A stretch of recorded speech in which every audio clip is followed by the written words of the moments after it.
উর্মির কুকীর্তি সবার সামনে ফাঁস করে উর্মিকে পুলিশে দিল লাবণ্য। হ্যাঁ বন্ধুরা, আমরা এমনটাই দেখতে পাবো অনুরাগের ছোঁয়া ধারাবাহিকের আগামী পর্বগুলোতে। রূপা দীপাকে বলে, তোমাকে আমি 1 মাস সময় দিলাম, তার মধ্যে তুমি সবকিছু ঠিক করবে, তা না হলে আমি সবাইকে সব সত্যি জানিয়ে দেবো যে আমি খুনটা করেছিলাম, আমি খুনি। এরপর দীপকে ফোন করে লাবণ্য যেখানে থাকে সেই অ্যাড্রেস জোগাড় করতে বলে। দীপার কথা মতো দীপ উর্মির ঘর থেকে অনাথ আশ্রমের অ্যাড্রেস খুঁজে দীপাকে জানিয়ে দেয়। দীপা সেই আশ্রমে পৌঁছে যায়, আর সেখানে গিয়ে লাবণ্যকে ওই অবস্থায় দেখে দীপার খুব কষ্ট হয়। লাবণ্য দীপার উপর অভিমান করে থাকে। এরপর লাবণ্য উর্মির কুকীর্তি দীপাকে জানিয়ে দেয়। দীপা লাবণ্যকে সেখান থেকে নিয়ে যেতে চাইলে আশ্রমের ম্যাম বলে, লাবণ্যের গার্জেন হিসেবে উর্মি সেনগুপ্তের নাম আছে, তাই ওনাকে ছাড়া লাবণ্যকে আমরা ছাড়তে পারবো না। আর তা শুনে লাবণ্যের খুব কষ্ট হয়।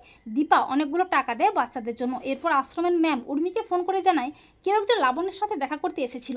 তা শুনে উর্মি প্রচণ্ড খেপে যায়। লাবণ্য আশ্রমে আসে তা জানতে পেরে উর্মির উপর প্রচণ্ড খেপে যায় জয়। এরপর পরদিন দীপা আবারও অনাথ আশ্রমে যায় লাবণ্যের কাছে। কিছুক্ষণ পরে উর্মিও আশ্রমে পুলিশ নিয়ে হাজির হয়। উর্মিকে দেখে ভয় পেয়ে যায় লাবণ্য।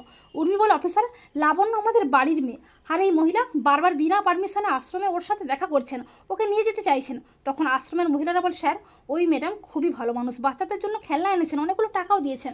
পুলিশ লাবণ্যকে বলে, তুমি বলো তো, তুমি ওনাকে চেনো? তখন লাবণ্য বলে, ও আমার মা দীপা সেনগুপ্ত, আমাকে খুব ভালোবাসেন।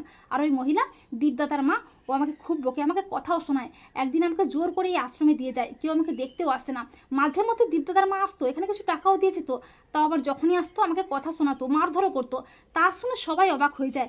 জয়া বলে, ছি উর্মি, ছি, তুমি একটা বাচ্চা আমাকে দিনের পর দিন এভাবে অত্যাচার করতে, এমনকি বাড়ির সবাইকে মিথ্যে বলে ওকে আশ্রমে রেখে গেলে।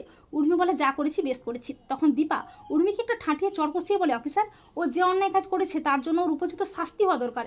এরপর পুলিশ উর্মিকে অ্যারেস্ট করে। তো বন্ধুরা, তোমরাও এটাই চাও তো যে উর্মির কুকীর্তি সবার সামনে ফাঁস করে উর্মিকে যেন পুলিশে দেয় দীপা? কমেন্ট করে এক্ষুনি জানিয়ে দাও তোমাদের মতামতটি।